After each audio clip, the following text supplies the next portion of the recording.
It's like you sit there and watch YouTube videos of people, whether they're Democrats or Republicans, and they have their own show. But the main number one thing that is consistent amongst all of them is that everybody has a complaint.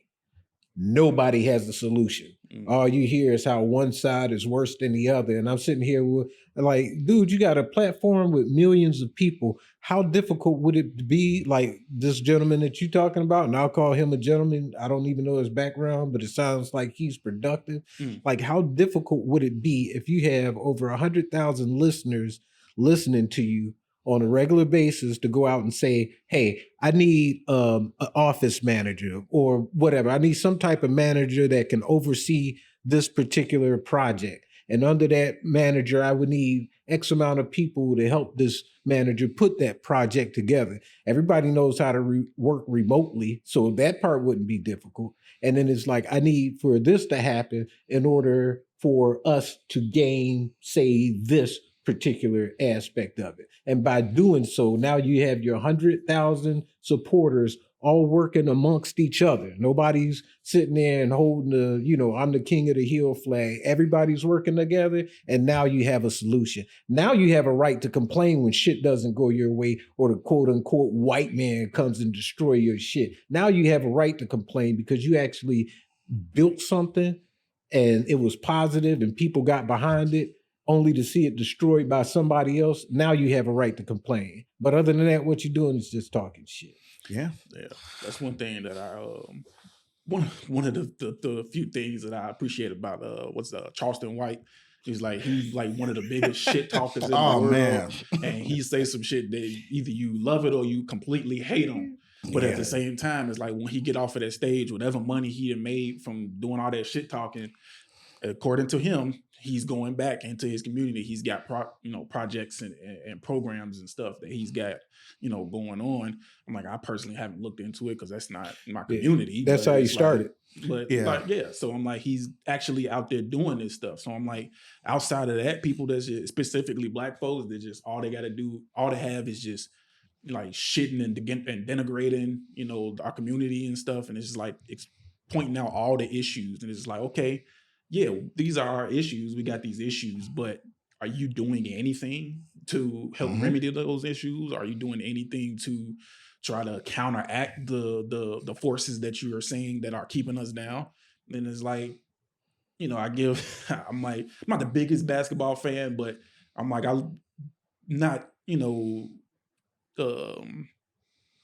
I see how much shit that LeBron James gets for his acting abilities, his lack thereof. It is like, and I come across the clips and stuff. I'm like, dude, come on now. I'm like, how can you call yourself the GOAT and this is your behavior on the court? But at the same time, it's like, I know for a fact he's off the court doing hella shit for his community. Big so shit. It's like, you can give him shit for his on court antics. But one thing you can't say is that the man ain't doing nothing for his community. But I don't hear him talking shit about the community either.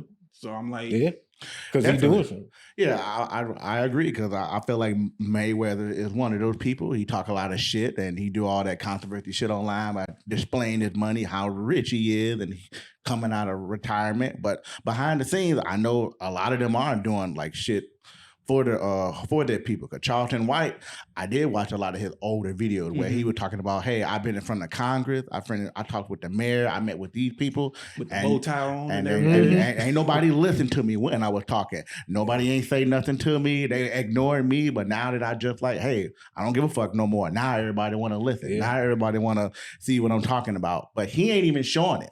Yeah. When you said that, I didn't know he was still doing some of those things. I thought he just completely said, fuck it, I'm doing me, getting paid. Like he's still doing a lot of shit. But he's invested. Yeah, he was saying that when he went on Cam Newton's show. He was like, I do all this shit. Y'all complaining about my delivery. And it's exactly. Like, it was his delivery. And to me, that's what got me. Is that his presentation.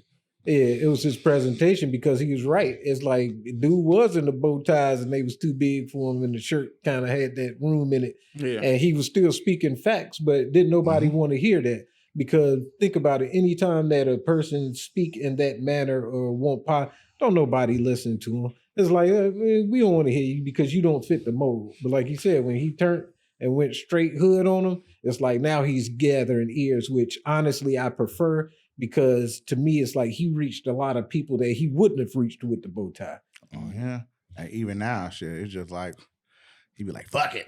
Oh yeah, I don't fuck about He these guys, said though, bro. shit. I'm gonna talk all this shit and But it be some truth to And it. if you try me, I'm a snitch. I'm going straight to the police. yeah, and I do think a lot of people that go out there and vote, they do get upset with how you talk or how you present it. As soon as you say something about Black people or Hispanic, like all of a sudden you're getting upset. But they ignored what I'm saying is upsetting you, but it's true. Yeah. You can't get mad at the truth, and then it's just like that's how it is. Like even now, like I still feel like, like sometimes Black people get so distracted with the same messages like over and over, And I know we talked about the migrants before and some of these political topics that are still going around and they're still going to be voiced and put in front of your face until midterms are over with. But I feel like we should have been protesting, I guess the migrant coming into the country under the Biden administration